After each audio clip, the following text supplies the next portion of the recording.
this one.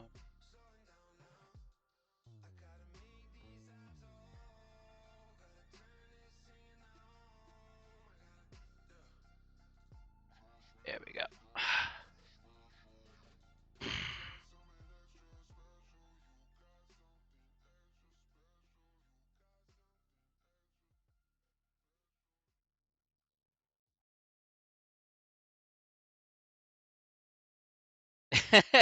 Stupid time zones. Don't worry about it, Gemma.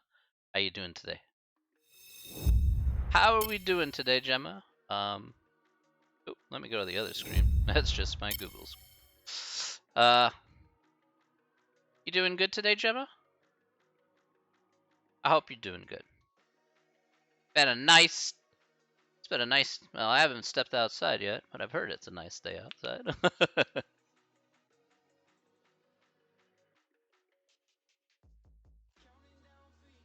There we go. Could be better. Tell me about it. What's going on? Anything I could help you with?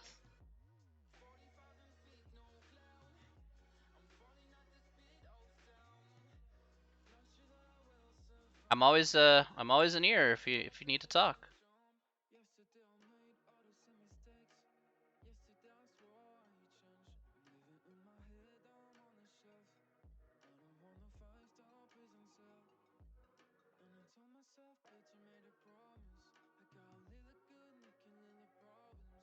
I just want to see, at the end of the day, I just want to see you in a good mood, being happy.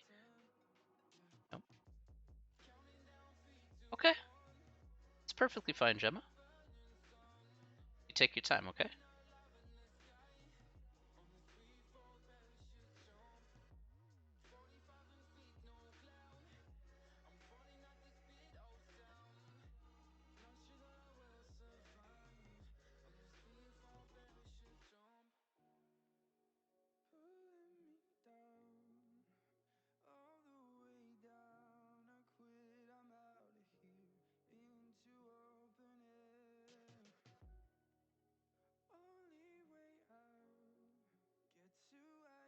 I'm gonna go grab a drink. Doing that. Go grab another coffee.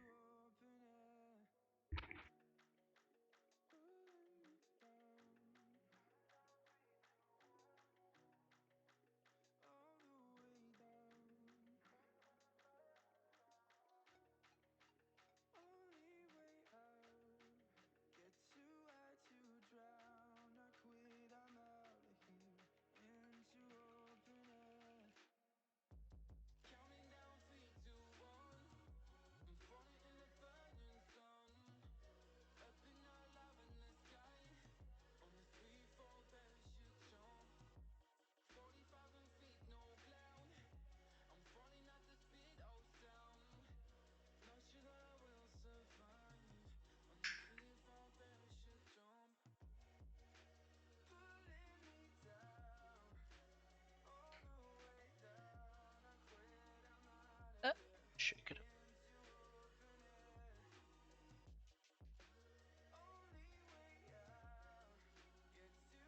Basically, remember when I have been shortlisted for that role where the company was supposed to get back to me reasonably quickly? They haven't yet, so I'm just okay. Not great. Okay, well, let me just say this. Let me just say this to you, Gemma. As part of the acting business, getting rejected is going to be a normal process that you have to kind of go through. You know, it's highly competitive, and the one thing is that I'm pulling for you. Don't get me wrong, I'm pulling for you here. But it's just like at the same time, it's like getting a job. If it's like getting a job, you're gonna apply to many places, and you're gonna get rejected at a lot of those places. A job just doesn't magically come like this. But the one thing is, and the one thing that you have there, Gemma, more importantly, is you have the perseverance to not let this get to you. You'll feel bummed about it a little bit, saying, okay, I didn't get that opportunity. So, okay, you didn't get that opportunity. But even if that's an opportunity you did not get, there's more opportunities for you to get out there that you can go get after. remember, what you're after here at the end of the day is you're not only trying to do what you love, but at the same time, it's going to assert your independence. To kind of get through that, you kind of have to not, you're not going to, you kind of not have to let it get too emotional into everything that you apply for. I just, you just kind of have to separate that out. Not everybody's going to like the look that you may have or the way you act or something like that. Maybe it just doesn't click with them. But what doesn't click with one person doesn't mean it doesn't click with another person. So it's certainly possible where you'll get the next role that you try out for, and things like that.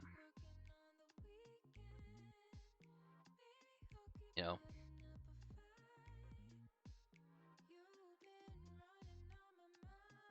Um.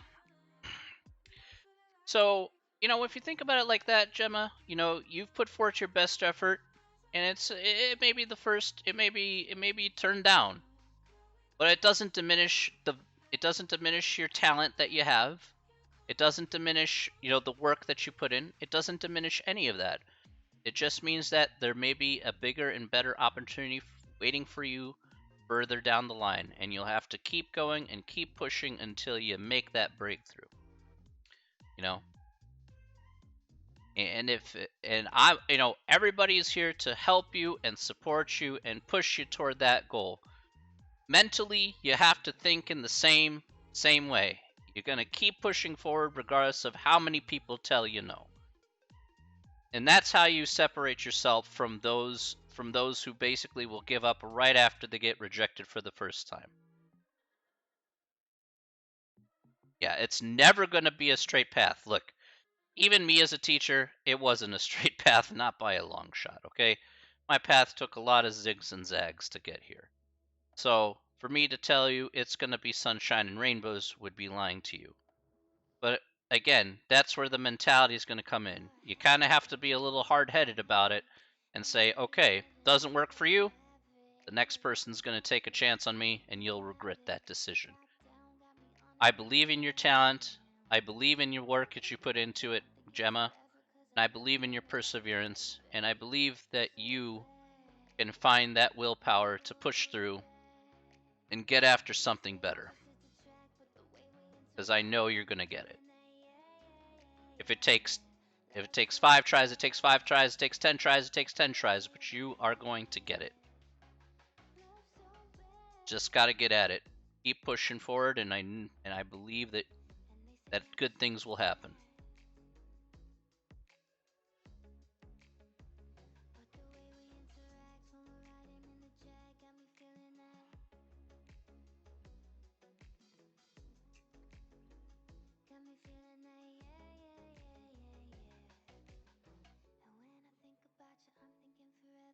No, that's fine. That's cool, JJ. It's fine. There's a lot of people who are willing here to support you and your dream. Okay, Gemma?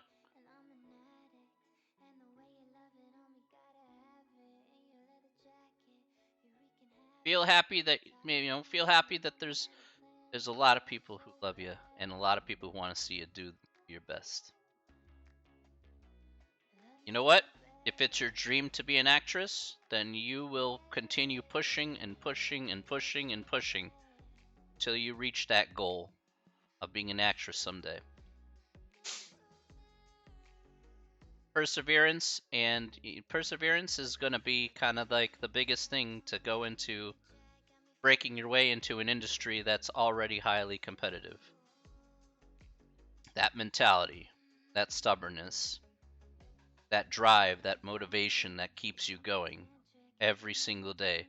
It works the same way with me. I have the same, for me, you're like saying, well, you teach, and it's like, but I have the same drive every day to keep doing what I'm doing because I feel like I'm putting toward positive progress. It takes time. It could take time. It could be tomorrow. I don't know, Gemma. Neither do you. But you're going to keep going. And that's the best part about it. I keep going because of the fact that there's more people to teach and there's more things for me to do. And I'd be more than happy to help out as many people as I can in what I do. So.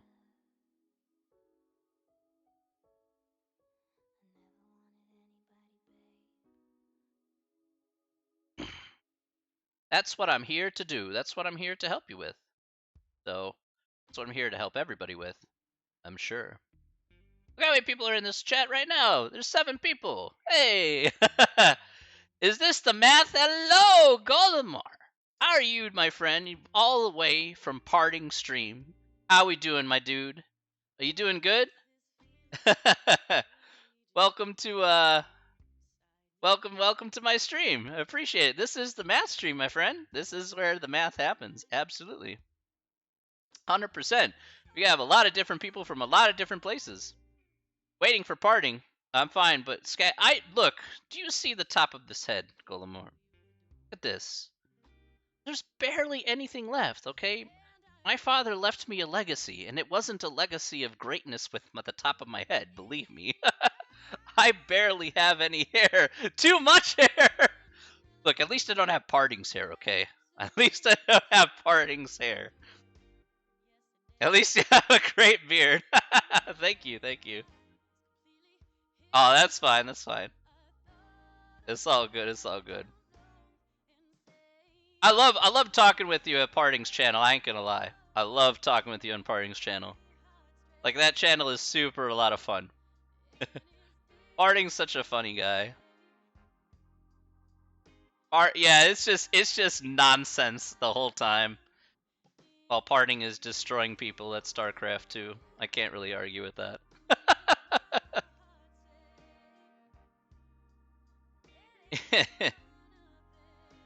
Mathematics is what I do. You know, actually, I should do that right now.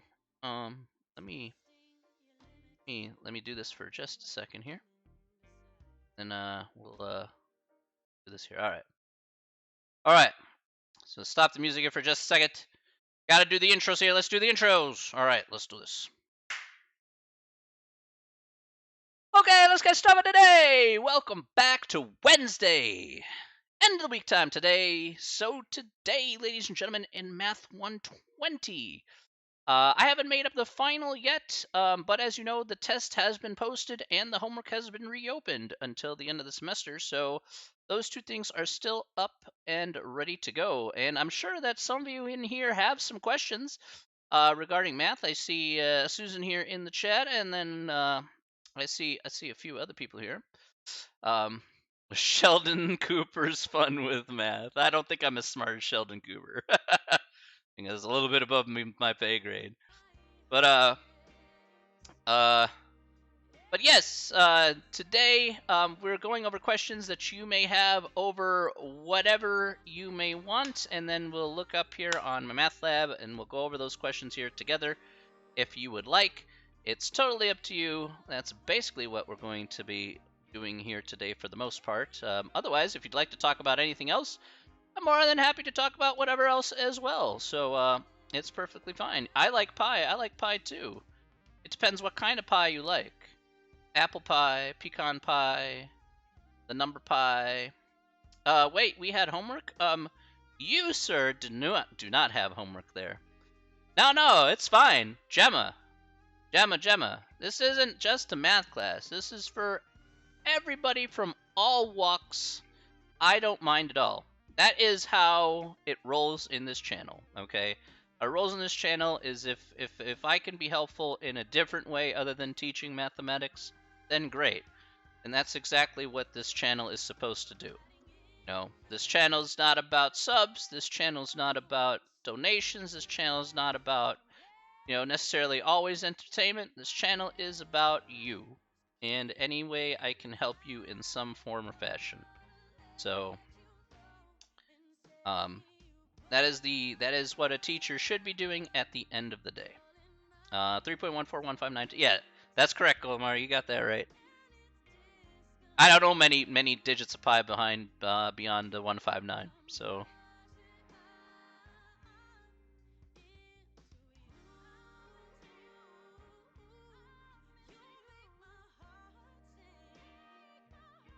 Okay, you can follow me on Twitter. I know I don't post too much on Twitter because I'm not a big super huge Twitter. You can follow Gemma on Twitter. It looks like she put her Twitter up there, so if you want to follow Gemma on Twitter, there you go. Well, say knows maths. Yeah. Maths indeed. But where's my crew? Where's my crew? I see some people in my crew here. I see Natty. I see Susan. I see Serbando. I see KSY. I see Novar. I see some of my crew here. I see there's Natty. Hello, Natty. How we doing? How we doing today, Natty? You doing good this afternoon / evening? Just getting your questions together. Fair enough. Absolutely, get your questions together. I know. Excellent. I'm very happy to hear that. I'm doing absolutely outstanding. Look, we got wonderful people already here in the chat, ready to go with not only math questions, but just being generally overall amazing people. How can you go wrong? It doesn't matter how many people are in this chat. I always think everybody brings a positive contribution to the table, and I'm happy to get to know all of you, making that positive contribution at the. Let me get this up here. Least. Okay, there we go. All right, get all the homework assignments put up there. Nonsense. Text going as well. All right.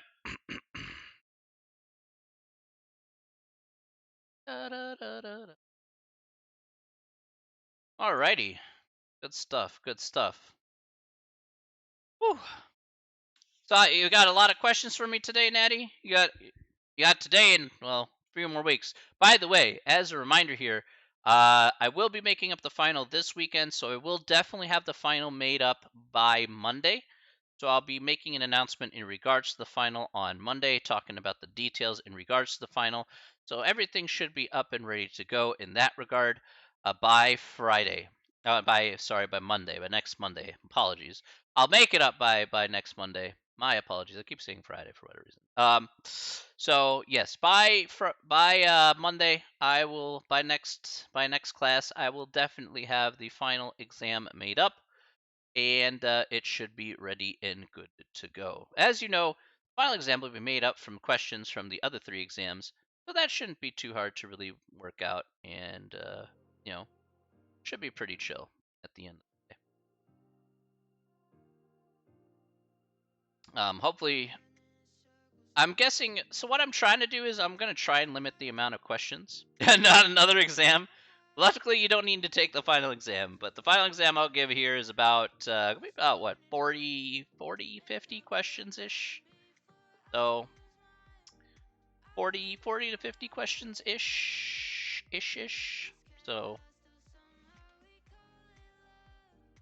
So it'll be something right around there ish about for the final exam. And I'll be taking the pool of questions from all 3 exams. So hence why all the practice exams are open. 50? Hey, that's fair.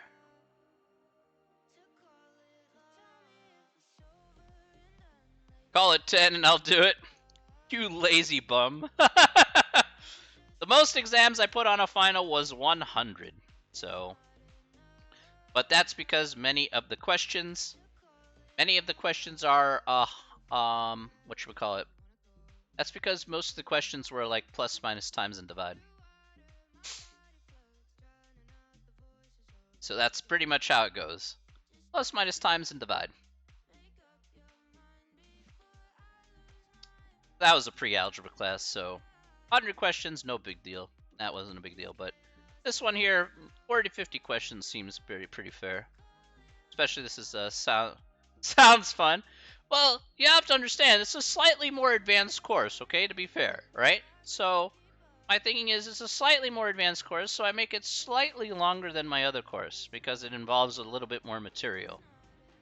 I'm not including the kitchen sink here. If I put all 3 exams together, then there would literally be like 90 questions, okay? So I gotta take 90 questions in a pool of 90 questions. I gotta pare that down to like 40 to 50. So I'm gonna be cutting at a little bit touch under half of the questions if I make it like 50 questions. So, I mean, that's pretty good when you think about it, right? You go from 90 to like 40 or 50. It's pretty decent. I have a lot to work with, but it's pretty decent. So, you know. Again, that's a me problem, mind you. That's a me problem. But, you know, no worries about that. It's not a big deal.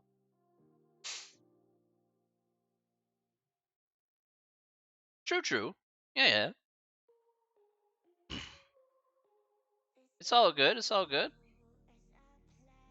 But try to make it look. I've been the whole semester, ladies and gentlemen. I've been as transparent as I possibly can be, even how I make up the test. That's how transparent I am. You passed your mock exam. Very good. Yes, Gemma. Nicely done. Nicely done. Now when the real thing comes around, you are ready to go. Great job, Gemma. Nice work. Kicking butt, taking names. That's how it rolls. Cheb has been finding when watching some American shows. What American shows what are you watching? You don't have to take 50 questions. You try next year. Fair enough. What American shows are you watching? What American shows are we watching here? If you tell me the American show is called 8 out of 10 Cats Does Countdown, I'll be like, but that's not an American show. We're gonna have a problem here.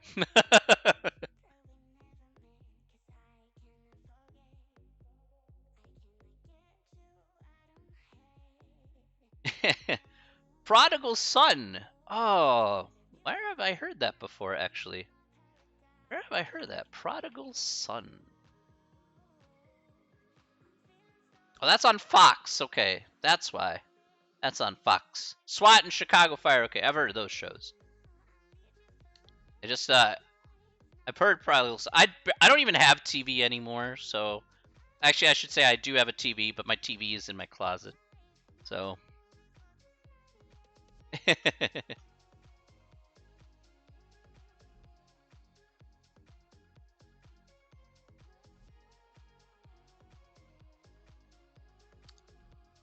Help, I really should be going to sleep because it's 12:20, but I'm having fun here. Excellent! That's all that matters if you're having a little bit of fun here. That's what matters. I want you to have a nice time and smile. If you smile at the end of... Look, you smile at the end of a math stream, then I've really pulled off a miracle.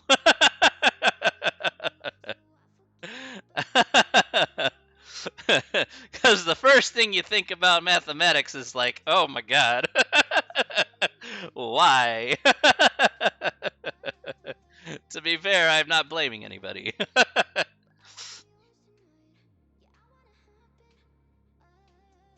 Alright, AJ, have a wonderful night, okay? You take care of yourself. It's okay if you hate maths. I don't mind if you hate maths. Like, it's okay to hate maths, alright? I just don't want people to call it useless. But, you know, I don't mind if you hate maths. Like, I used to hate maths a long time ago, okay? I still hate maths to some degree, alright? I know there's some things that absolutely boggle the mind, alright? I'm not going to deny that. But, you know what? It definitely has its uses, and it's definitely helped me in my life in terms of understanding certain things. Remember, one thing that is important is, I know. It's fine if you hate something because you just don't want to do it. Perfectly acceptable. Everybody has those things that they absolutely just dislike and that they have to do, and they can do it. That's fine. Like taking out the trash. You don't want to take out the trash, but you gotta do it because otherwise your house is gonna smell. Okay, but you hate it because it's like an extra chore you don't want to do. Fine. Alright? I mean, that's just just a simple example, but still. You take out the trash, you're like, boo. You know? Grumble about it all day. Like, I don't want to do it because I'm just a bum. All right, I'm looking for questions here. I need some questions. Some cuestiones. Preguntas. Por favor. Oh, that's fine. Step on in, ask some questions, and I will be more than happy to do that for you. Absolutely. All right, why would you do... Okay. Okay. Oh, no, that's fine. Look, you need to get things done. That's fine. You can try to get some sleep, okay? You have a wonderful night, Gemma. We have a few more people here in our class that are here online that come to the regular things. I see Susan here and here as well. If they want to ask questions, they most certainly can. I know some of them just kind of lurk around and kind of wait, but you know, if they have questions here, then of course they are more than welcome to ask as well.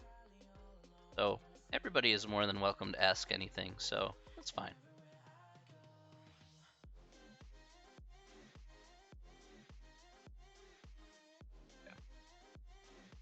Go ahead, Natty. If you have a question, I'll certainly take that.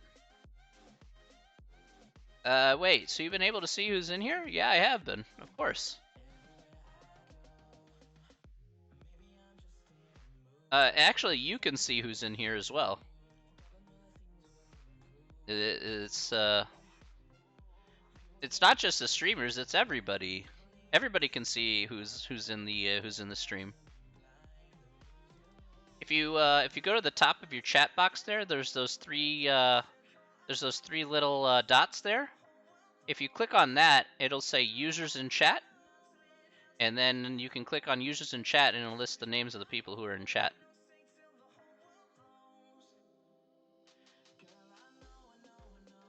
So that's how I know. That's now how I know. That's how I know who's in chat at the moment. It updates every like minute or so. Like, but you know, like I said, I don't hold it against people though. So there's no point in holding it against people, you know. Missy Sisk. I didn't know you were creeping. That sounds a little odd. I believe this is your class. I don't know how you could be creeping in your own class. Try to ask a question, but my sister thinks I'm creeping. Okay. No matter which way you slice it, it sounds awkward from every direction. No, I meant on my sister's stream. Yeah, that's if your sister figures it out, sure. I didn't know your sister streamed. This is the first time I've heard of that.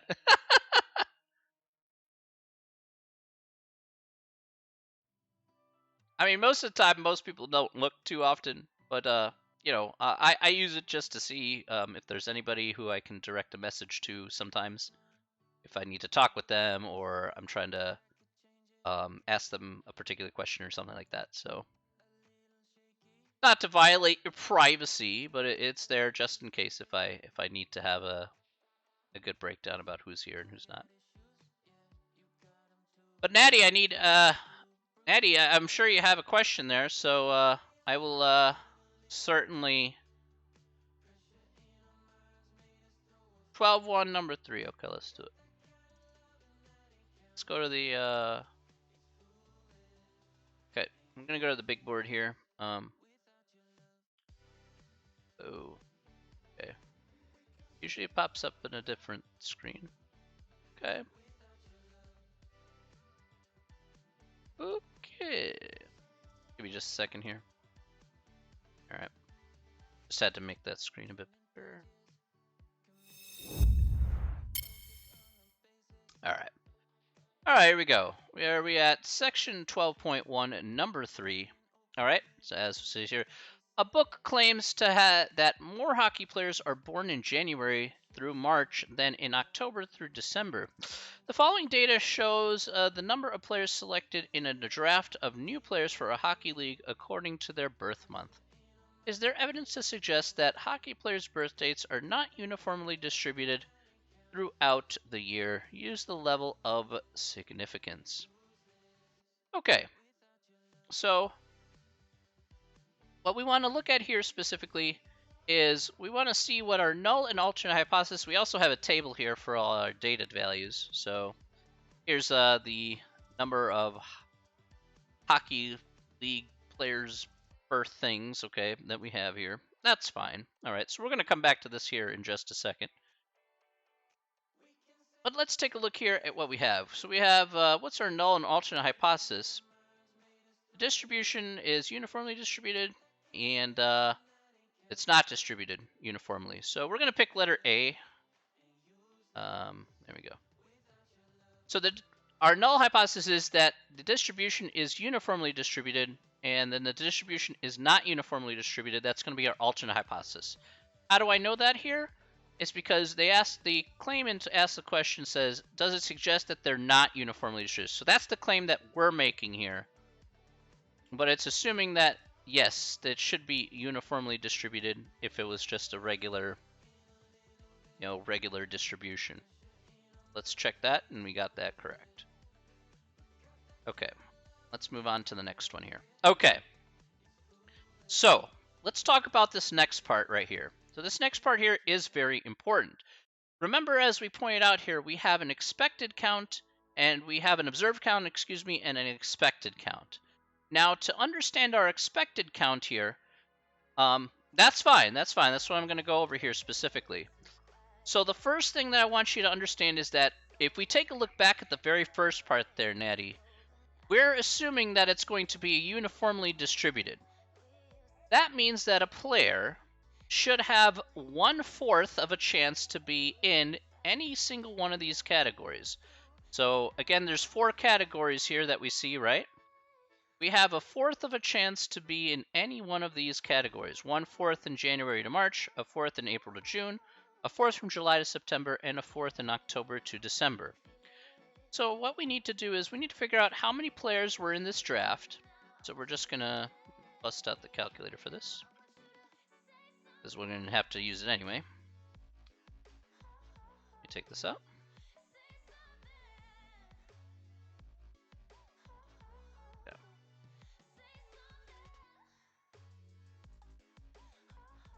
Okay, so we're going to first add up the number of hockey players that are in this study. All right. So as it stands, there's 172 players in this study. Now, since each of them have 1/4 of a chance, again, an equal chance, since we're going to assume that it's uniformly distributed for our null hypothesis, we're just going to take 172.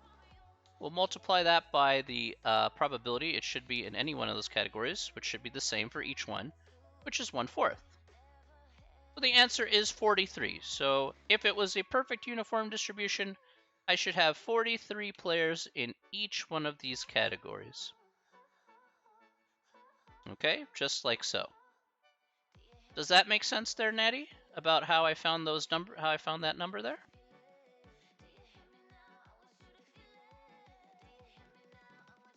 Okay, cool.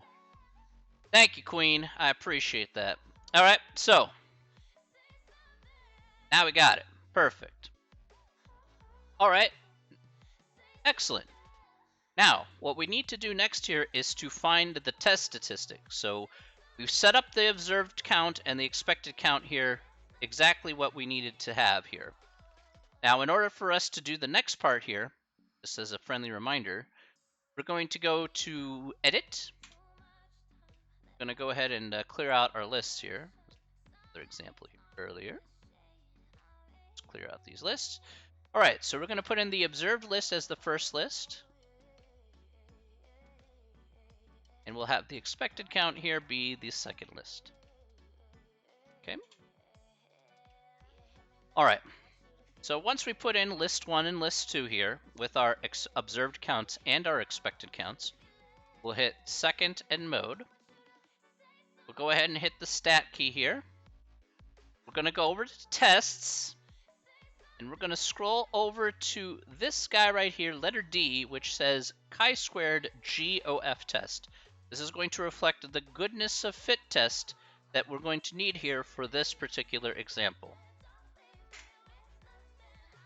Now, one of the other important things here, Natty, to remind yourself of is we do have the observed and expected list. That's fine.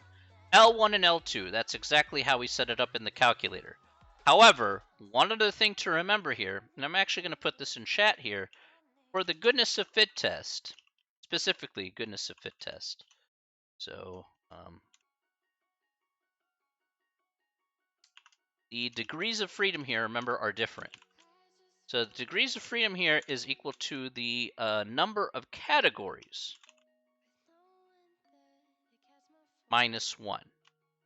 Okay, so goodness of fit test here with the degrees of freedom here are going to be the number of categories minus 1. So in this case here, so that's 3, exactly. So we want to actually change that, not from 5, we don't want that as 5, obviously, we want to change that to 3. So you're going to have to manually do that because the calculator is not going to do that for you. Then we're going to go ahead and go to calculate here. And we get our test stat here. So let's put that down. We have 12.837. We get for our test statistic. Got that right. And we have a p-value here specifically of 0.005. Okay, find that at the same time. Got that right. And then we just make our conclusion here, just like you normally do. P-value less than the level of significance. In this case, 0.005 is less than 0.05, so that's definitely true.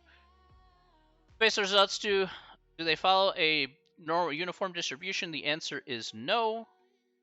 No, because the calculated p-value is less than the level of significance. So according to our data, the answer is no.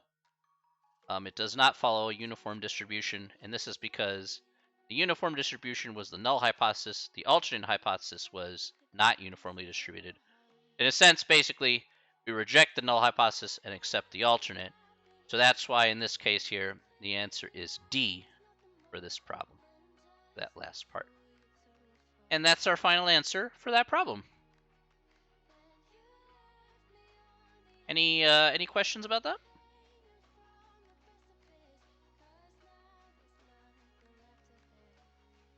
Pardon me. Ooh. Okay. All right. Cool. Cool.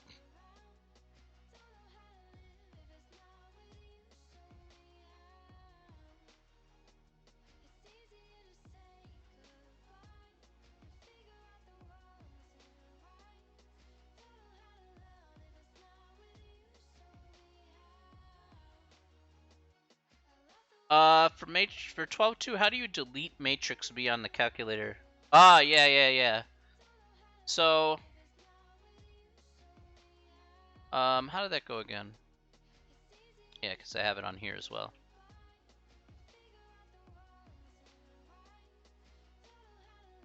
Okay, yeah. So the way you can, so the way you can delete a matrix on the calculator, like there is a way to kind of pseudo delete a matrix. You can't really delete a matrix, I guess. I think. I always get confused about this, but anyway, we'll go to like matrix B, and you could do like a 1-by-1 matrix, and then you can zero it out, and then there you go. It effectively kind of deletes the matrix per se. You just have to quit out, and then, like I said, it pseudo deletes the matrix. Yeah, it doesn't like necessarily delete the matrix. I guess I could try 0 and 0, but yeah, it's not gonna let me. So it's just like just change it back to a 1-by-1 matrix and put a 0 as its entry. Yeah, it doesn't really, yeah, it's just one of those things.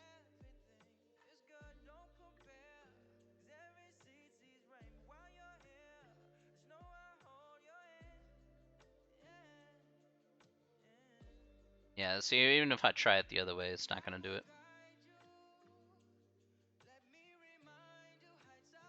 I don't know if delete will actually even do anything. Honestly, I don't think it will do anything. Oop.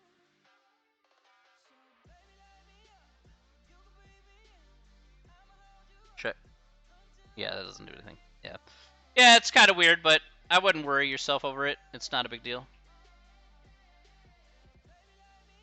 The only thing that you have to remember though is to maybe remember to match the shape of the previous matrix A, and just put all ones in matrix B.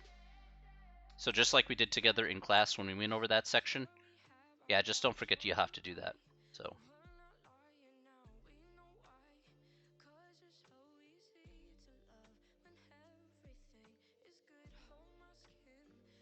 Okay, okay.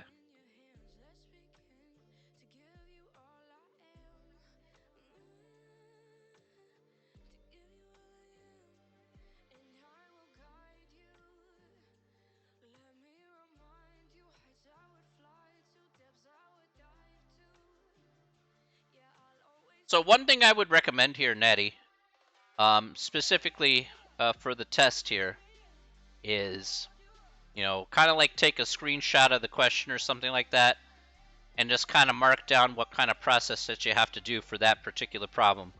Because that problem, like on the practice test, that problem you know for a fact is going to appear on the real test, right? So if you go over that there, and then kind of copy down the process and the button presses, you should be good to go in that regard, so you're not forgetting about what you need to do for the problem there. So just be sure that you kind of kind of jot down a few notes just in case.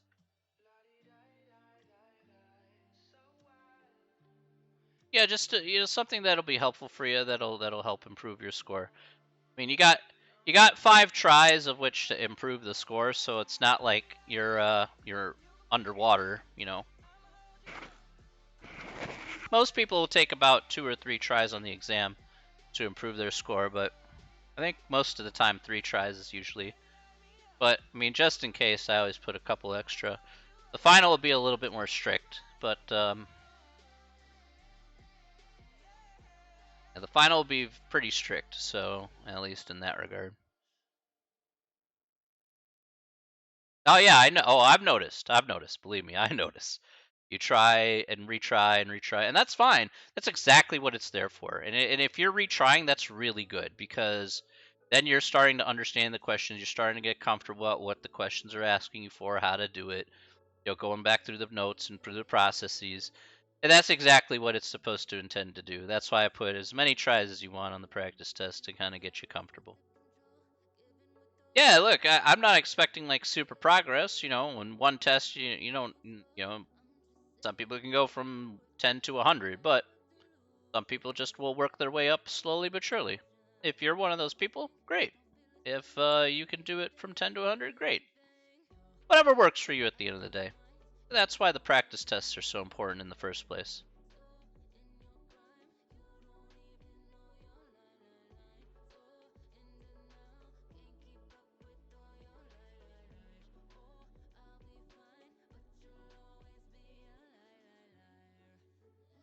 When will we get our grade updated?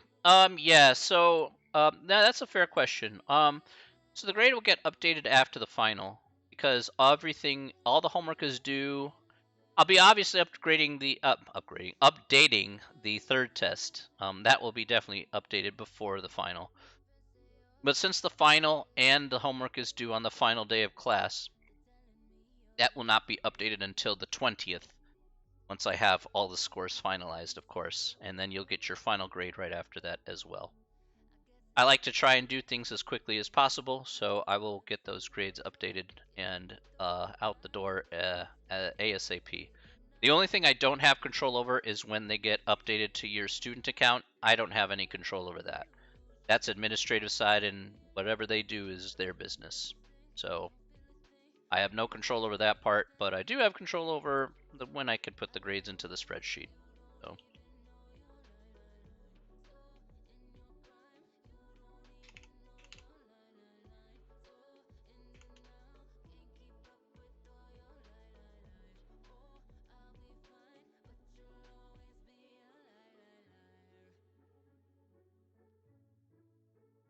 That's the way I plan to do it.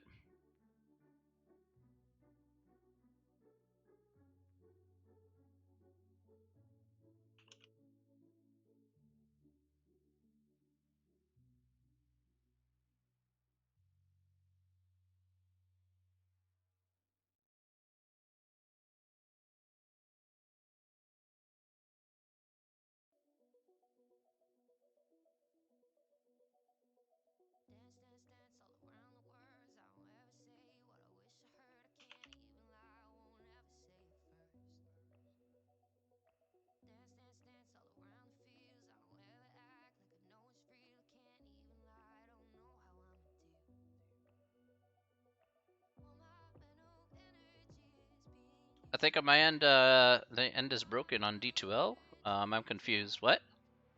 Wait, what? You think your end is broken on D2L? Oh no.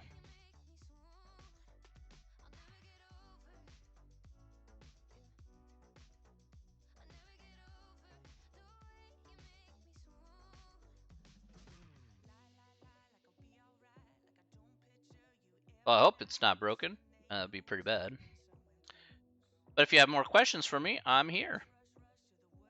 Not going anywhere. So, anybody has any more questions, I'm right here. I'm not going anywhere.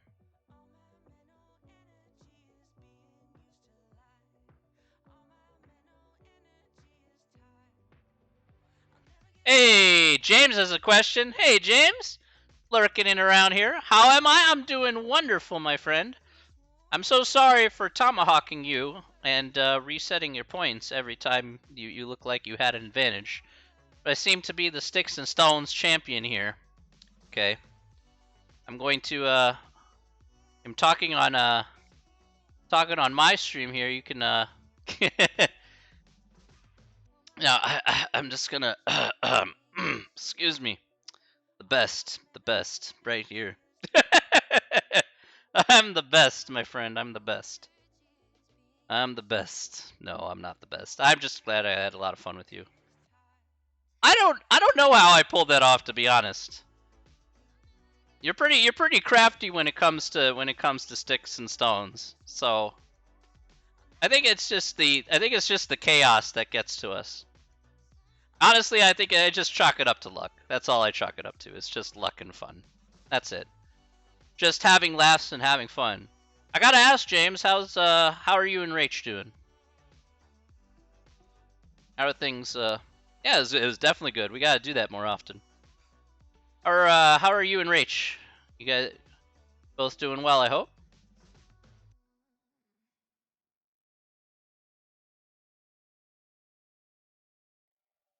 Well, good. Oh, yeah. I don't want. Well, obviously, I'm not gonna ask you to talk and be like interrupt her sleep and stuff. So you said that there was some good things. I gotta know.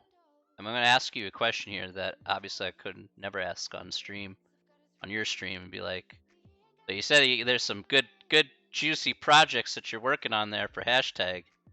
You gotta give me the inside info, bro. About you know, what are we working on here?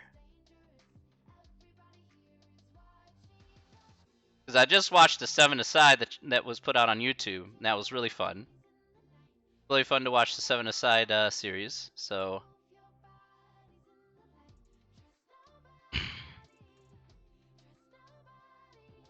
very soon. I need a little more information than very soon. I'm looking for very soon, and what does this content say? You know, is there deets you can give me, my friend?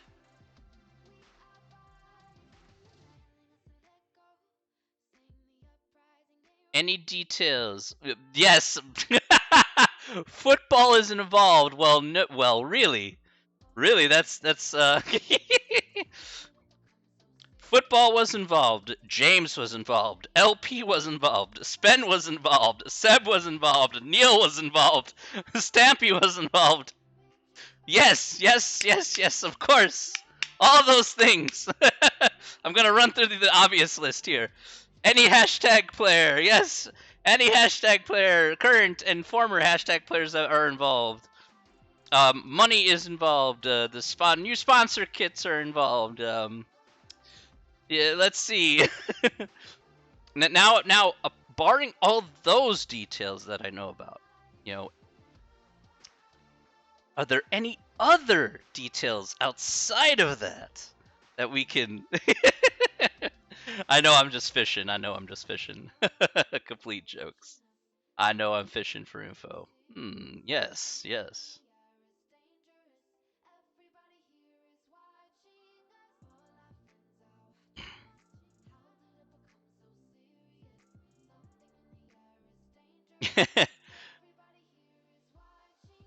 What can you say? Saturday, okay. Saturday. I'll wait for Saturday if you're gonna put out a video then. That's fine. I have a serious question for you, James. Serious question. Um, serious question. I know that things obviously. I mean, you did say Saturday, and you do work on video. Maybe Saturday during your stream, you may say something. I don't know. Just saying. But I do have a serious question for you, James. In all honesty, at some point, like I know I can be sometimes a pushy character, but I will say this. Uh, I will be coming over to England at some point. Okay.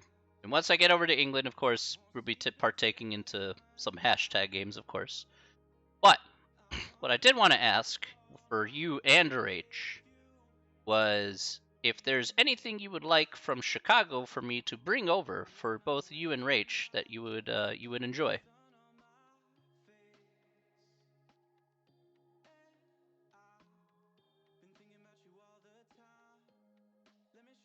I don't know if you would like something here from my hometown, but I I want you to kind of think about that, and if there's something you would like me to bring from Chicago, I know you've been here to the U.S. a few times and whatnot, but anything you'd like me to bring here from my hometown, I will be more than happy to bring it in your general direction, and maybe not general direction, your specific direction, and be more than happy to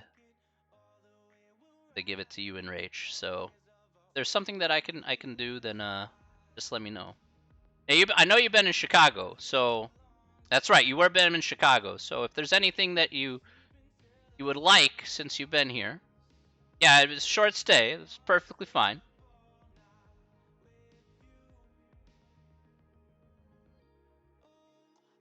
Like, if there's something unusual or anything that's American you'd like me to bring over, I know that Americans kind of, kind of nay, but I would like the bean. That's a little hard for me to bring. I'll bring the entirety of Millennium Park. Perfect. Yeah.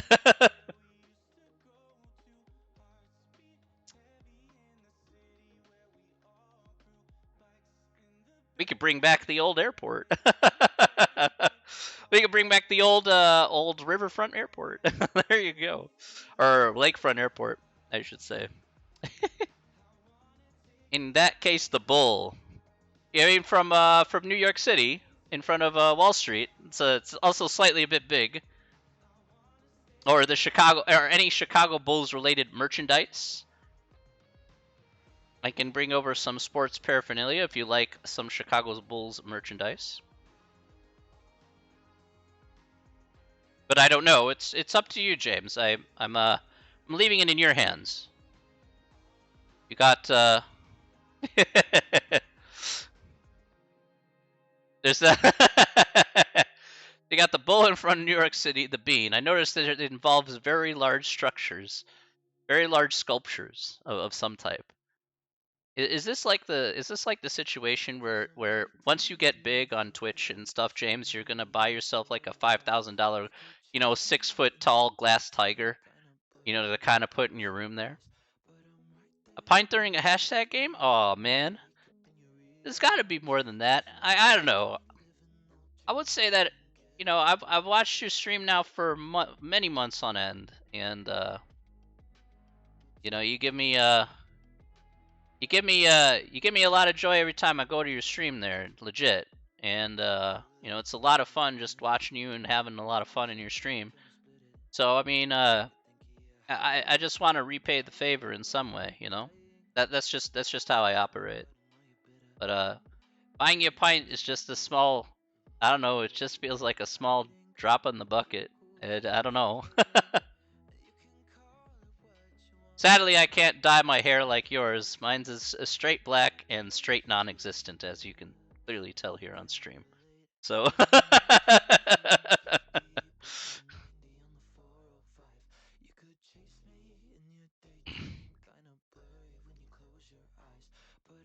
I'm not sure if you I'm be honest with you, James. You'd look really good. I don't know if you should try and redo it, dude. You look really good with that hair.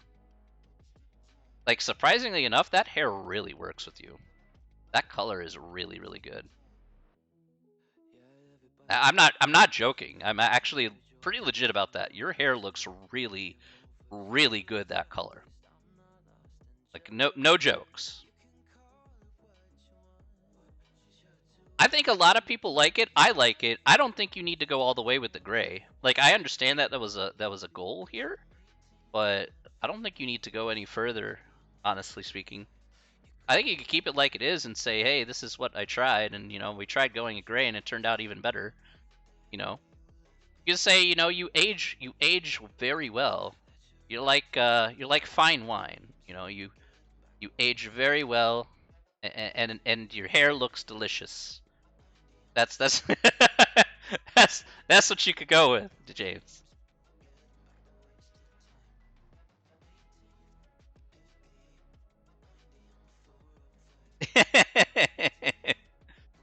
I I wouldn't change a thing with your hair. I wouldn't change a darn thing with your hair. I think you satisfied the requirement for the chat anyway.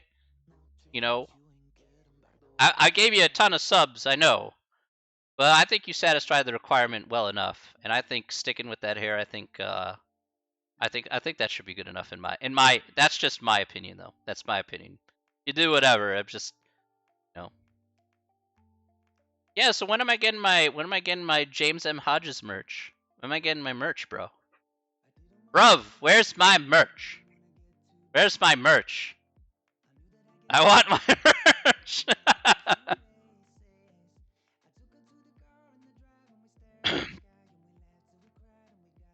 Now only the 24th. Yeah, that's true. Actually, that's a good idea. You know what? Is there specific merchandise you'd want me to bring? Actually, seriously, you want me to bring some sports merchandise or anything like that, or you want me to bring any type of merchandise that you're interested in? Any apparel or anything like that? I can bring that over here and then bring that over. Things that you may not be able to find over in there, maybe you can find over here.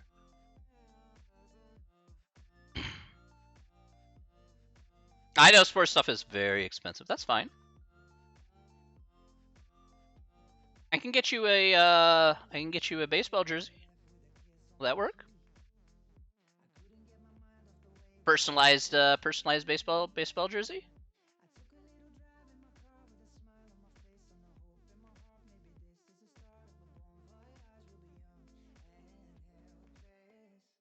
Yeah, yeah, yeah, yeah. Of course.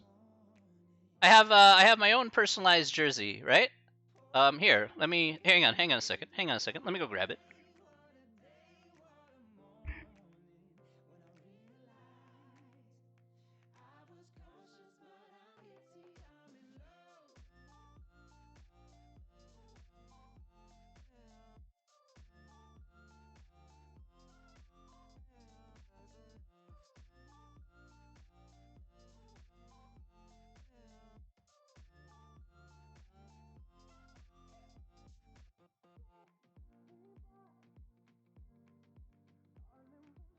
So, here. All right. So, let me. Yeah, yeah, yeah. So let me switch my cameras here for just a second. All right. So, this is the Chicago Cubs jersey that I have. This is Chicago Cubs. But on the back of the jersey here, because this is of course, the front. On the back of the jersey here is my last name and your own number that you can put on the back of the jersey. Trying to see if I can see the screen myself. And yeah, you can have it personalized to your last name and to the number that you want. I picked the number 20 because my birthday is the 20th of September, and of course my last name Malik, my real last name. And I got this done quite a while ago, mind you. I got this done a long time ago. I got this jersey like ages ago. But you can still have it done, of course. Major League Baseball does do personalized jerseys, and I'll be more than happy to get you and Rach a personalized jersey. I have no problems in doing that. If you guys want to pick a number and what name you want written on the back, then I can have that personalized, and I can have that sent over to you. So if you have numbers in mind, like a number that you're associated with, like let's say, like for me, it was my birthday number, so fine. But if you have a particular number that you associate yourself with, then that's fine. And then I can put down Hodges on the back, for example, or I can put down, I could put James M. Hodges, for example, as the whole entire thing. Or, and if Rach wants to just put Rach on the back, or she wants to put something else, you can ask her too. And you can get a couple of Cubs jerseys that are personalized. I don't mind doing that. Then all you have to do is once you tell me what that is, and then I exchange details with you about where to send it in terms of your mailing address. I'll ship it over to you, or I'll just bring it with me if I go over to England. Okay, got ourselves a winner. If that sounds good to you.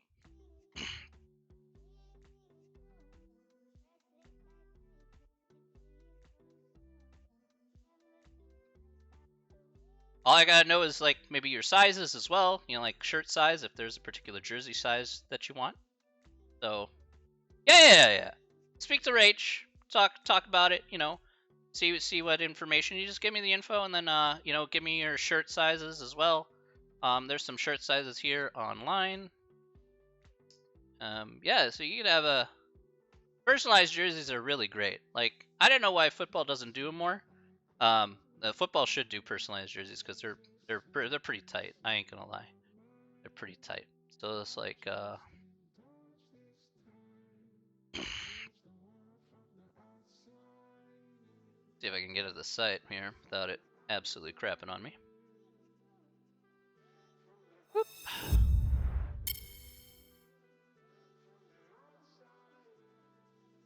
Oh.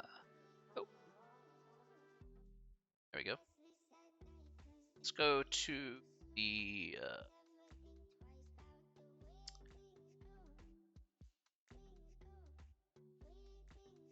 there we go, the shop. They got a men's and women's shop here. Of course, I'm a huge. How my streams been lately? Very good, excellent. I've had a wonderful time on my streams. They have different types of hats and jerseys and whatever. Yeah, lots of different things. You go to jerseys. See? And the most popular one is always going to be the replica home custom jersey here. And you can put your name and the number that you want and whatever size that you want here. Simple as that. Easy peasy lemon squeezy.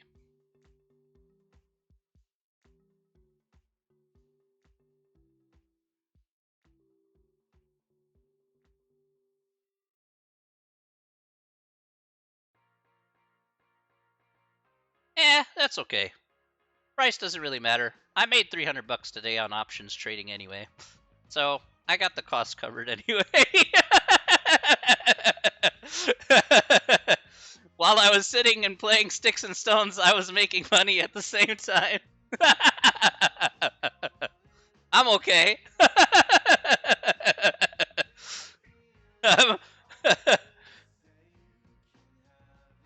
You can actually if you wanted to, James. It's totally up to you.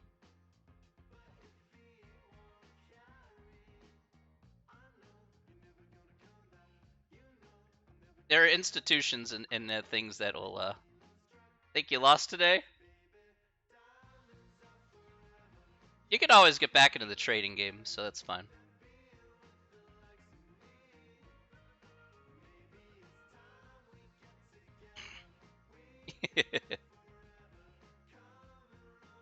But yeah, that's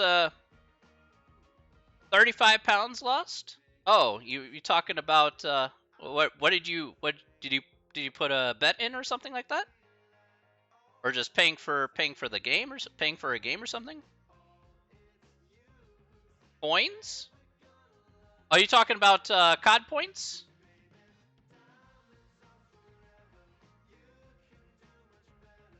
I don't know what you spent 35 pounds on. I'm not sure what coins are really, unless they're like COD points. Or just slot machines? Oh, crypto. Okay, crypto coins. Oh, okay. Yeah, I'm not a big fan of crypto myself. I'm not a big fan of crypto. There's a lot of Wild West stuff with crypto, so I'm a little more conservative. Everybody has their own thing though. So I'm not gonna criticize that. I'm just really cautious with crypto for me. It's yeah, it's way too volatile for me, and it's way too unregulated, and I can't call me a cowboy. Fair enough. I yeah, people say you should have gotten into. I remember when Bitcoin was like $25 a Bitcoin and Mount Gox was still around, and I still was hesitant then. I'm still hesitant now, even if it's worth 60 grand now. I'm still really super hesitant about it. Money only counts if it holds intrinsic value, and the problem is that for me, crypto may or may not hold intrinsic value from one day to the next. And so if it one day people don't find any value in cryptocurrency because you cut off the avenues, well then there's no intrinsic value and everybody loses all their money. So there's certainly there's that's always in the back of my mind, because there's no regulation behind it whatsoever. So yeah, so it's like to me it's like the same. It's tantamount to saying, like, if I were to have a fiver out, right, like £5, I declare that that's £5 because it has an intrinsic value with the entirety of the UK that says this is £5. Okay, this is clearly £5. I can spend it because it actually has that certain value, and I can barter with that £5. Same thing with dollars. If I have $5, it's still $5 because its intrinsic value is $5. But yeah, crypto, I just don't have that idea. I don't have that idea in my head, and I don't think I'm ever going to have that idea in my head unless something will change. Law-wise, something has to change, in my opinion.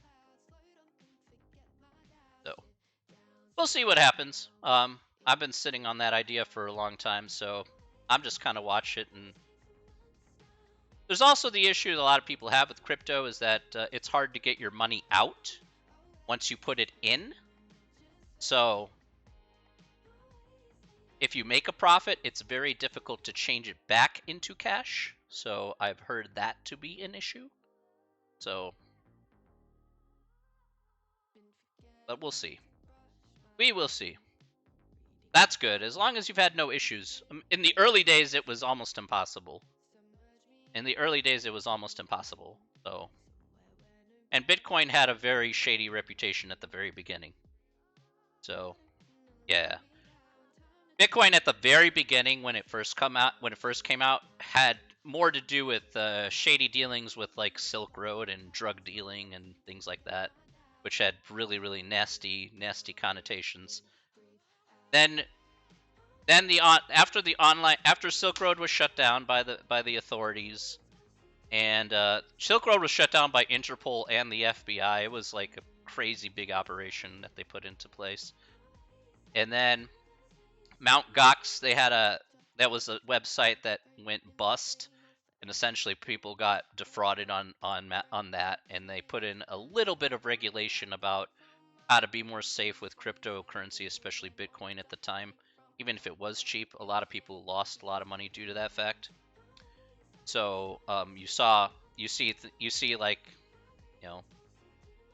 yeah, Silk Road was a real website though. Silk Road is a game. Silk Road was real. That was real. Silk Road was real.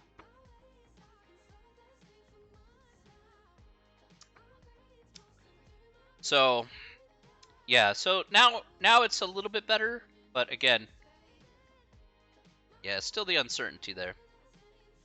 Can't be playing with that. Can't be playing with that at all. That's supposed to be doing. Oh, yeah.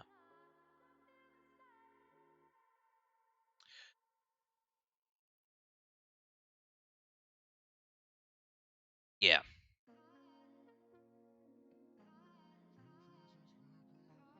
It was your go-to site. They're one of the first sites that ever accepted Bitcoin. So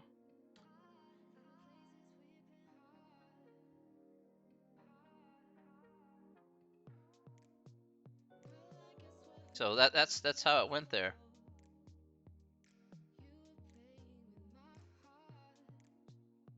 All right, Beg, thank you for the follow. Appreciate that.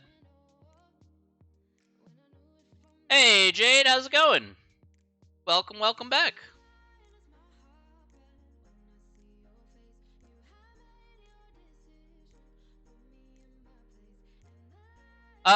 Really quick here. James is now. James and Jade in the chat. There you go. James, like, what are you doing here? James lurks in my stream from time to time. You know, when he's trolling around. It's fine.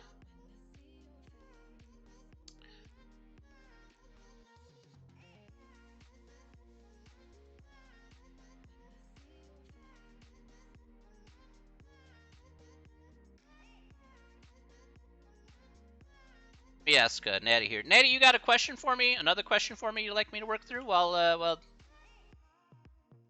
Natty, Susan, anyone? Anybody got another question for me? Really, I could take that on.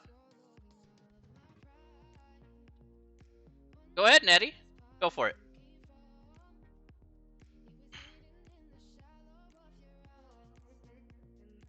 Just feel free to chime in with any questions, Natty. I'm here for mostly questions, so apologize about that, but you know, was just loading up Warzone. Nice, nice.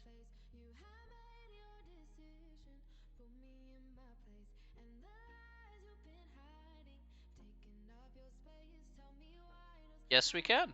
Absolutely.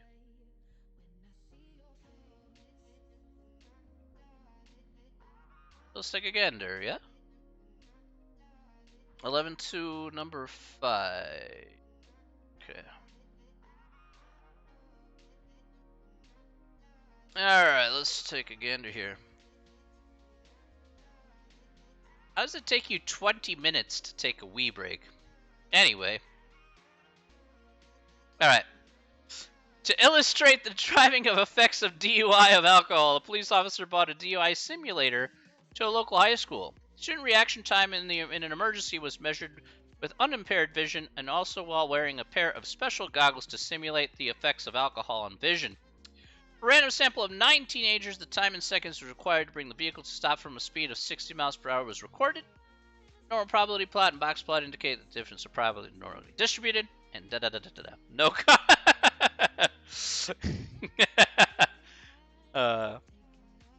Whether the student had unimpaired vision or wore goggles was first was randomly selected. Why is this a good idea? This is a good idea designed because the reaction times are different. Let's take a look at the table here. I mean, the reaction times were different there. The sample size is not. I mean, I'm gonna guess A or C. I don't know. I don't really care. All right, well, we'll go with C. All right. What I do care about is the second part here. I guess so they have independence from each other. I suppose we'll go with that.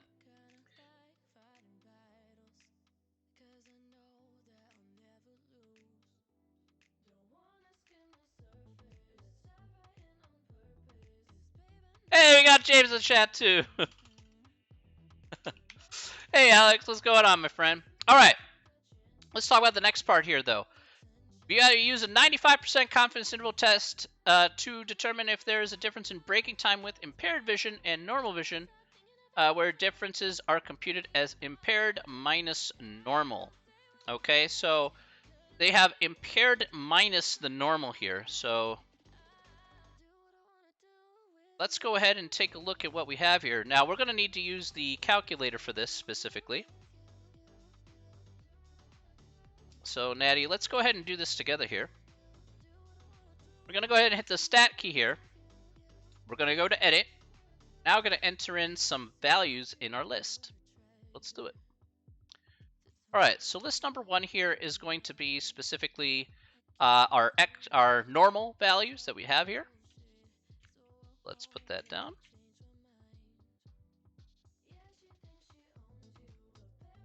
This question reminds me a lot about my accident. That's what sucks. Oh my gosh.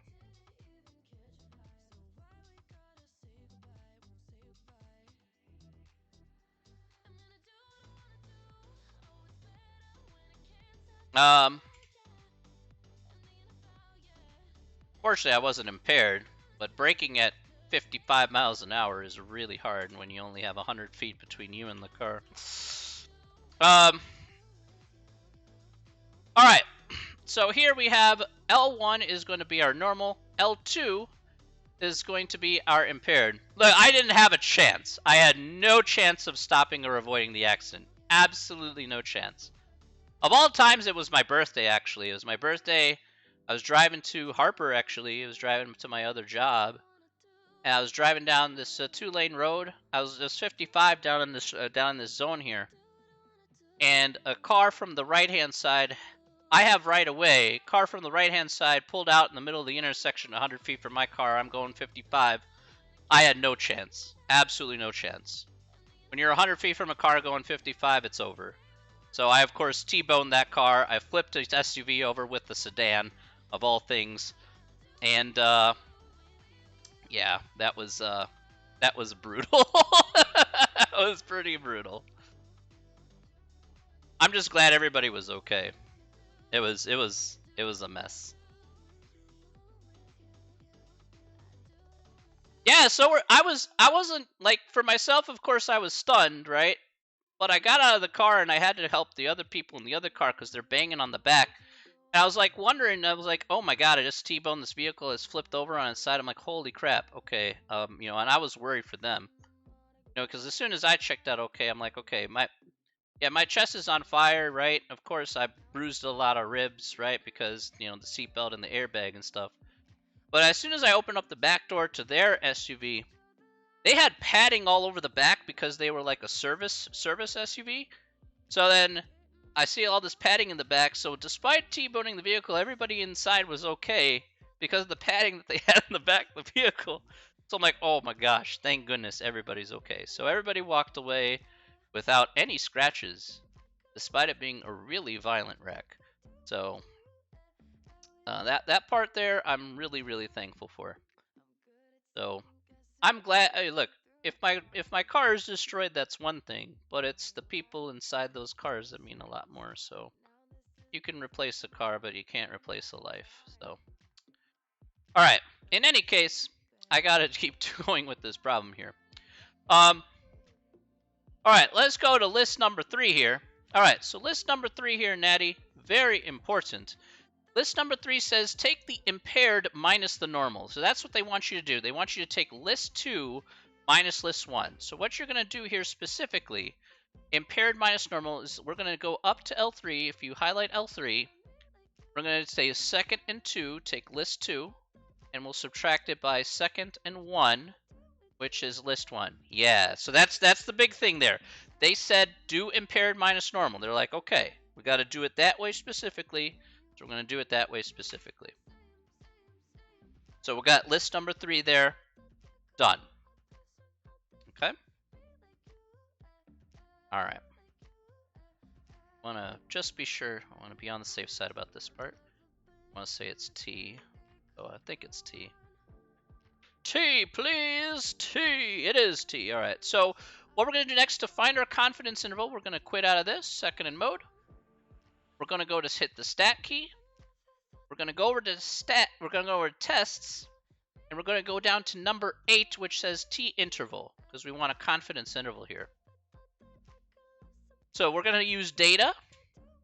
Our list here in this case, now remember, our list here should be L3, because that's what we want to test over. So second and 3, we're going to use list number 3 here to be our guy. We have our frequency here and our confidence level, which is 95%. So 0.95 will be our confidence level here. And then we'll go down to calculate, and let's see what we get. All right, so it says round to the nearest thousandth. Round to the nearest thousandth for whatever reason. I don't know why they put this. So we have tens, hundreds, thousands, so 3 decimal places. So 0.670 for our lower bound and 1.312 for our upper bound. Check it out. Got it? All right. So state the appropriate conclusion. Do we have actual sufficient evidence?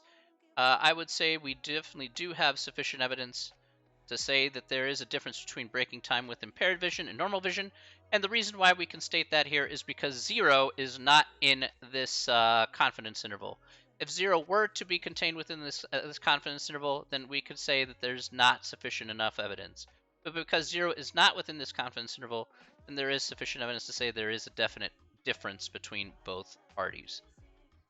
And then that's why we get that as our answer. All right. Any questions about that?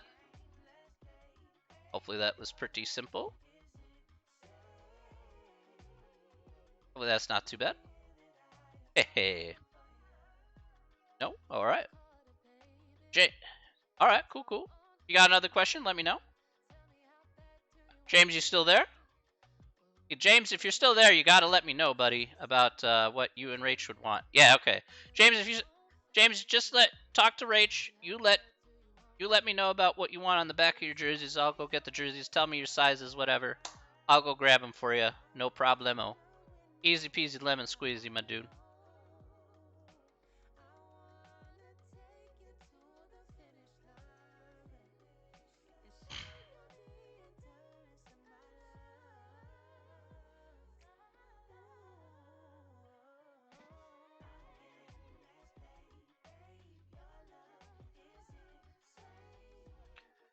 I got you, buddy. I got you.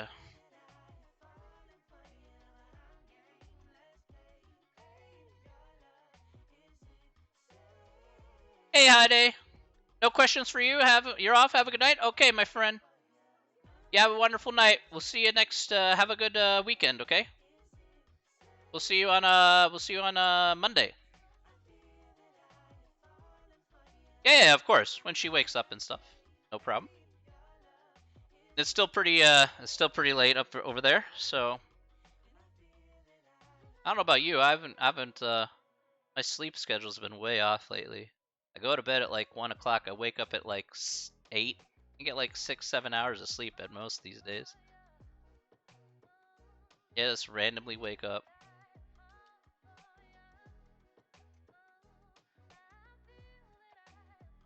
It's like, yeah, it's 1:21. Yeah, so it's like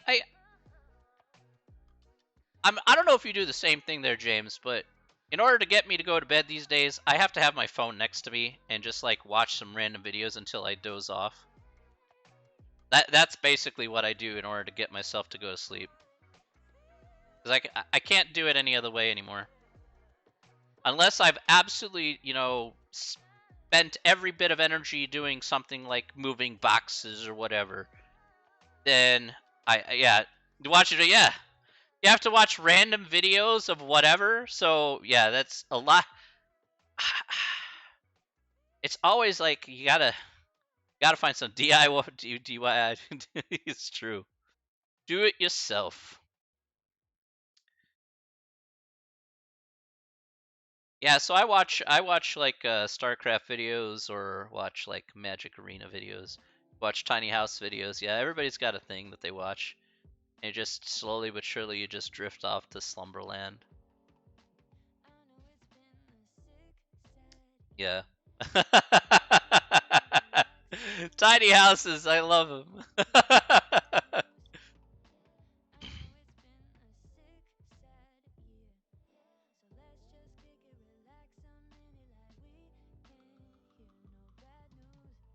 Lovely. It's amazing what you could do with modern architecture these days. Living big in a tiny house. I live minimalistic, so that's how I choose to live. I live super minimalistic. I don't have a lot of stuff in my house, so it's easier to move. The problem is like you accumulate a lot of stuff and you want to,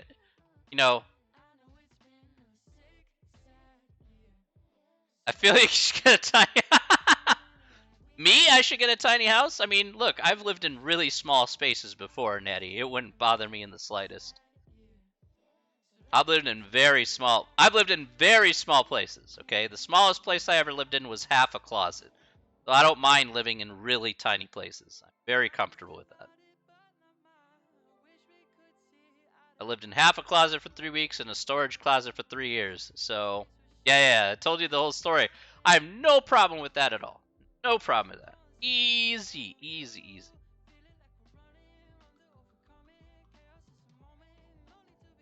You still need to hear the whole story. Okay. Well, if you want to know the whole story, the whole story is absolutely crazy. All right. There's a lot to this story here, to be honest. But story time. So the way it works is that what date was it? October 29th, 2008. I remember that date like it was yesterday. October 29th, 2008. I had been working for my company for over a year, or actually a little under, about a year, about a year at that point. And my company had basically stopped paying us for a solid month. Okay, our company was in a lot of trouble, and I was working for an English language school in Japan, and we were in a ton of trouble. They got in trouble with authorities. They didn't have enough money to give refunds back. It was a complete mess, and they kept sending us flyers saying, "Oh, the light's at the end of the tunnel," and blah blah blah BS and bullshit. And it was like it was terrible. And our boss, the big boss there, who we aptly named Monkey Bridge after his last name, uh, yeah, he basically lied to everybody. He even got involved with the Japanese mafia, but that's a different story for a different time. That was a disaster. In any case, we all decided as a unit, as a branch of our company, we said, it's true, it's true. We all decide we all decided as a unit, as a branch, we say, okay, we're all going on strike, and we're all going on strike on the 29th of October. So we told all the clients, we said, okay, this is the circumstances. We haven't been paid in a month. Some of my bosses weren't paid in 3 months. They're like, we need to live, but we have no money. And I'm still paying, I was paying rent, for the apartment out of my paycheck and whatnot. So I'm like, okay, everything gets cut off at the 29th. So the 29th rolls around. And what should happen on the 29th of October 2008? The whole company folds. 5,000 people lose their jobs. The entire company absolutely collapses. Okay? So now it's a complete disaster countrywide because there are literally like 700 branches of this school all over the country. The total losses were the worst corporate financial disaster up to that point in Japan's history, totaling a loss of nearly 400 million US dollars. That's how bad this was. It was really, really bad. Um, so basically, all that money that was supposed to go to rent for my apartment had never been paid to the landlords in like 6 months. Some people were being kicked out the next day because they never got their rent. This made national headlines. It was awful. So essentially, I'm stuck in a small town in northern Hokkaido, and I'm like, crap. I'm in deep doo-doos. All right. I need to figure out a way to stay in the country because I had a permit to stay in the country for another 3 years. But I said I need a job because now I no longer have a job and I can't stay here in the city. Like, it's not possible. So for the next couple of days, I actually went around and searched for jobs and whatnot, and I found a couple of jobs that I could potentially get with, and their interviews were in Tokyo. Now the issue was is that I could go to Tokyo. Number one, I don't know if I even have an apartment at this point because right now I only have like $1,000 to my name because I haven't been paid in a month. And I was like, well, I could go to Tokyo and then come back. The problem is that costs more money. That would cost me more money than what it was worth. So I'm like, okay, I have a choice. My choice is to go down to Tokyo and just live there. And I called up a job. I got an interview with them over the phone. They said, oh, okay, we're going to give you a job, but we're going to give you a job and it's going to start next month. So that next month was a month from then. So it was like, by this time, it was November. They said it's going to start December 1st. I'm like, good. Fine, at least I got a solid job underneath, but I'm going to have to wait a month. I need to actually live for a month with absolutely nothing underneath me. All right, fine. So I had to decide, am I going to move to Tokyo now, or I'm going to come down there, maybe possibly get a better job, and then come back? I said, nah, screw it. I'm going to move to Tokyo. So within a 24 to 48 hour time span, I literally packed up all my stuff, and I literally moved like 2-3 suitcases worth of stuff, and I moved over to Tokyo. But in order for me to do that, you can't just do that on a whim. I had to find a place immediately. You know, usually finding a place takes a lot more time than 24 to 48 hours, but I needed to find something fast. And with the limited amount of cash that I had, well, it wasn't going to be so easy.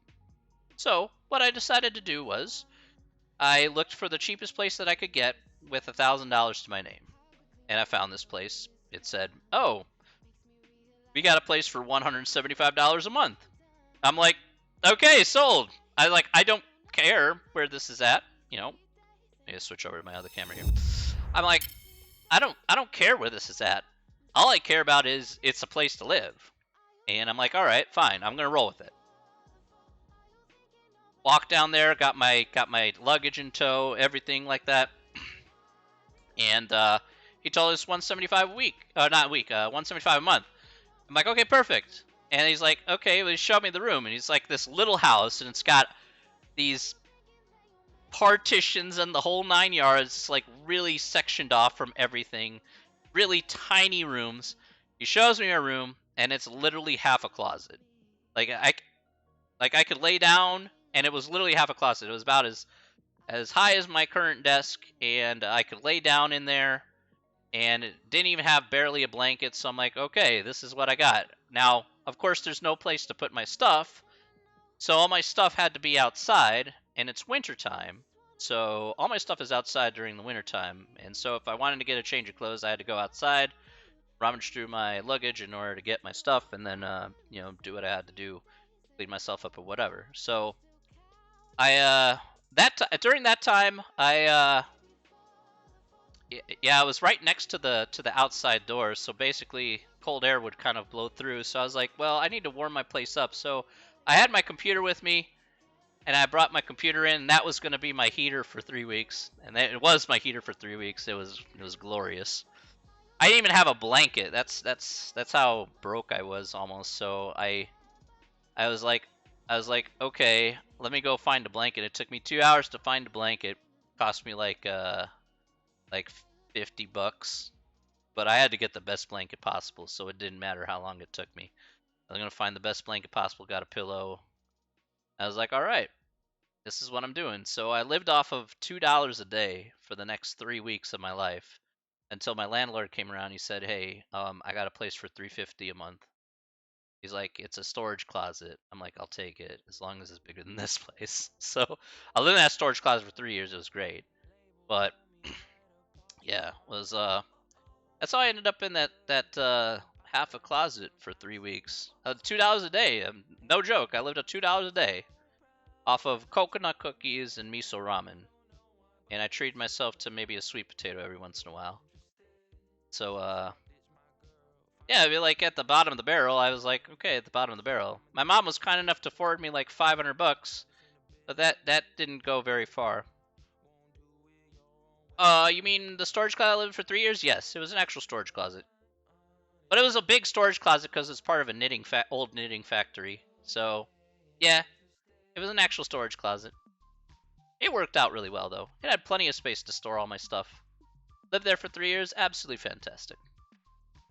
No complaints. It did exactly what it was intended to do. So, I didn't complain because of that fact. Never complain. Never complain about the things that you have. Like, you should always be grateful that you have a roof over your head. You know, if you can afford it. So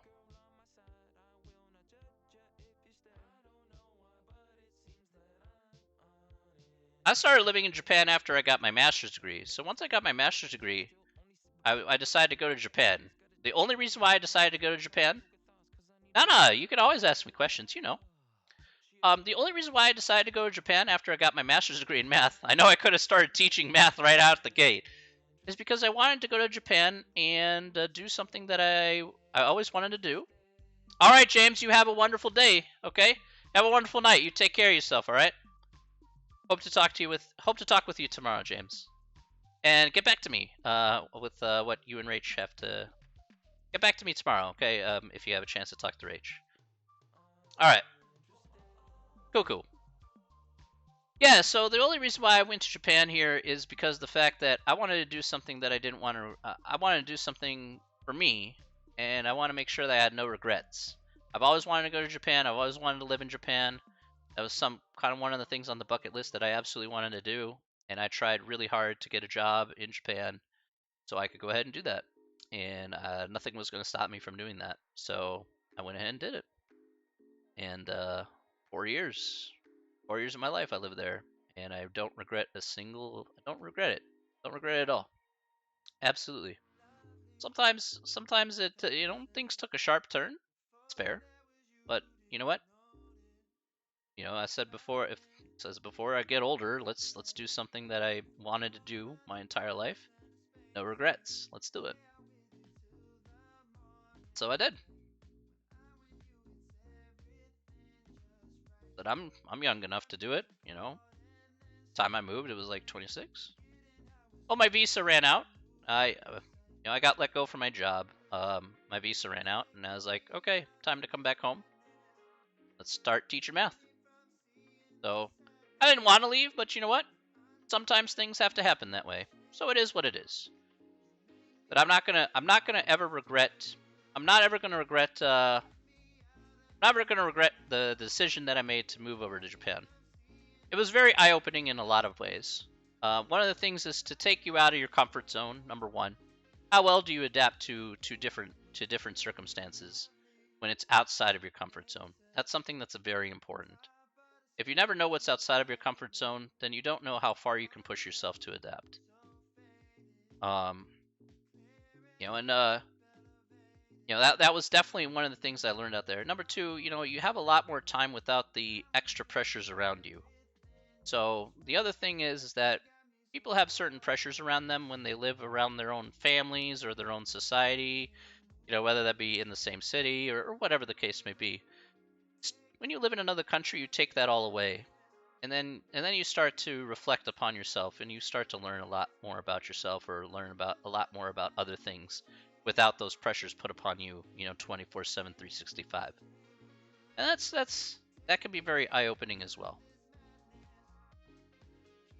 Those are very valuable traits to have. And when you're at least here and you're living in the United States, you realize you've been living in a box for quite a long time. You start exploring outside of that box, and you understand how other people view, like, the United States, or how other people view certain things. Really does change your perspective quite a bit.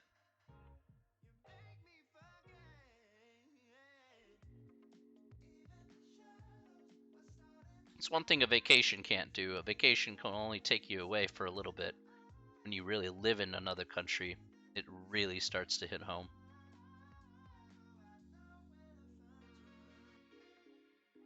Really start to understand, like, that. Really start to understand certain things. Like, are things as good as that they're advertised while we're sitting here? Maybe they're not. Maybe it's a little different.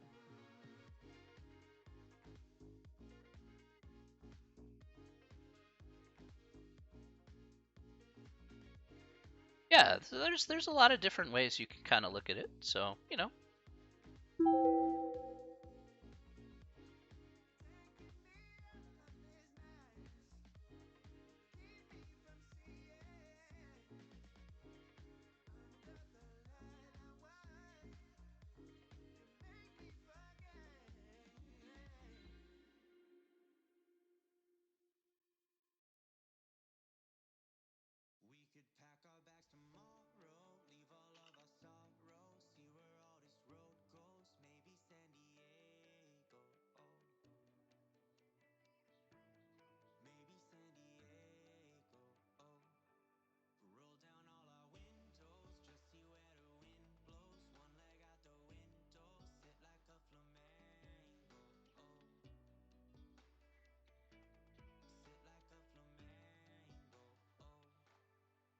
yeah, vacation is just like, it's like a temporary respite. But again, actually living in another country is completely different. then you get to see the real nitty-gritty details. Things get to be very different. Living in Japan for 4 years definitely was made me look at the country in endearing ways, and some ways maybe not so endearing. But at least I got a full perspective by living there for 4 years. Went to Laos for vacation. But, okay, that's fair. That's fair.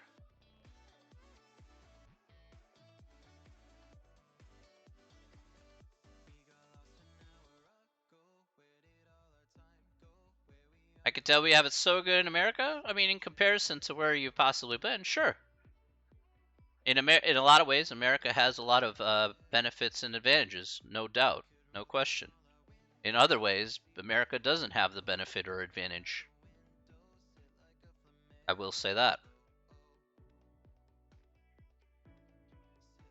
You'd be surprised.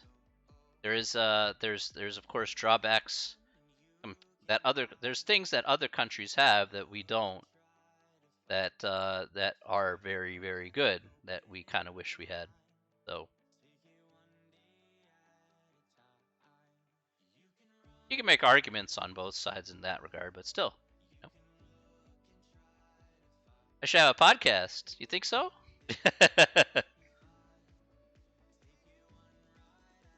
A lot of podcasts out there. Having a stream ain't so bad, It's like a live podcast. You can see my face. Oh my gosh. Me and the scruffy beard. Yeah.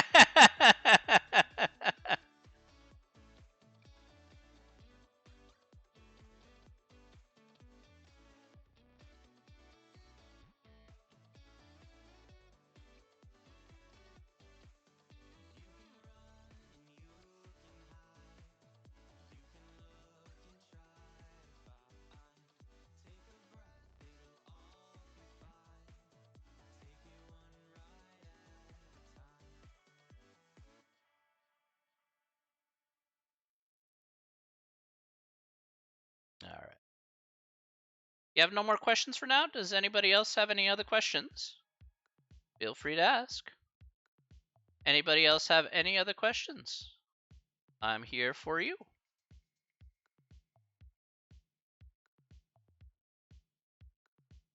Please don't hesitate to ask if you have questions. I don't know if Susan is still there. Susan hasn't said a thing today, which is more unusual for her. But hey. Could be Susan's just lurking today, so. Okay, please feel free.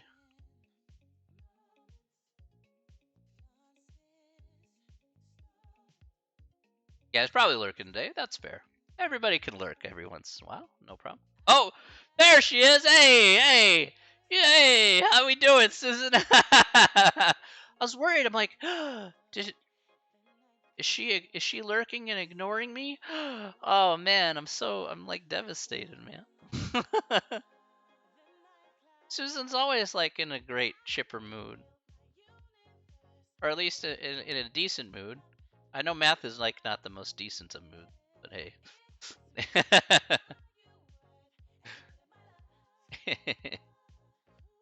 I hope you're doing well, Susan. Okay.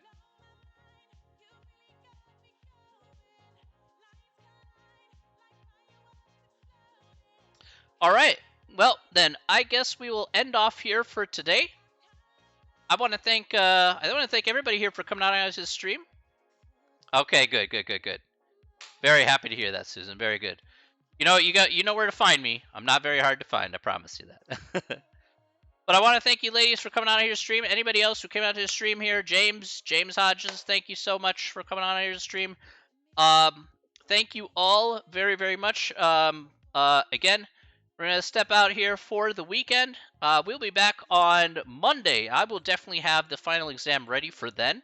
So I'll be talking about the details regarding the final exam on Monday. Okay, so that's kind of a me problem here. If you have more questions, I'll be answering more and more questions here as time goes along. Once we have the details for the final, I'm sure there's going to be a lot more questions that you're going to be having to go over. So certainly there's more on the table. In any case, though, everybody have a wonderful weekend. And as always, Everybody, stay safe, stay healthy, and most importantly, stay sane. All right? Have yourself a wonderful weekend, everyone, and we will see you all later. All right. Natty, Susan, James, everybody, thank you so much. Take care. Bye!